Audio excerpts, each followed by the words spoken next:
Factory boss Lei Congrui paces the aisles of his warehouse in China's eastern Jiangsu province, inspecting what he calls erotic clothing. Lei's company Midnight Charm turned over $1 million in sales last year, but now the self-proclaimed lingerie king is worried about the future of his business after hearing about President-elect Donald Trump's plans to raise tariffs on Chinese imports. North America is our main market, and the US region is still a pretty important segment for us. We hope that we can have a stable space for development in the United States. Of course, if the policy is implemented, we will definitely be affected. Guangyun County, where Lei set up shop in 2006, is known as China's lingerie capital. Once a sprawling farming community, Lei estimates that now about 1,400 companies and 100,000 workers turn out products here for the lingerie industry. The rapid growth was due in part to a U.S. tariff exemption known as the de minimis rule, under which foreign packages valued at $800 or less are exempt from tariffs, so long as they're shipped to individuals.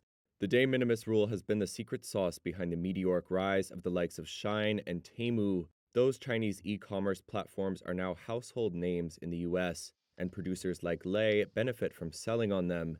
But Biden administration officials have accused Chinese firms of skirting tariffs by abusing the rule, and now they are working to curtail it.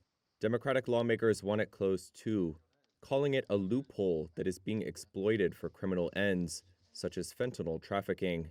Similar limits on Chinese imports are being weighed up by the European Union and others.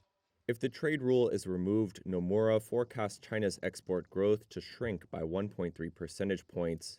Should that happen, Guangyun would be hard hit, and so would Midnight Charm, which relies on the U.S. for 70% of its revenue. Lei is already preparing for the worst. If the tariff is increased now, our costs will increase and our sales volume will drop.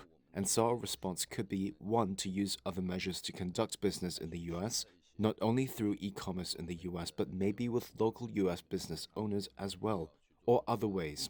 At the same time, we will look at developing in other regions.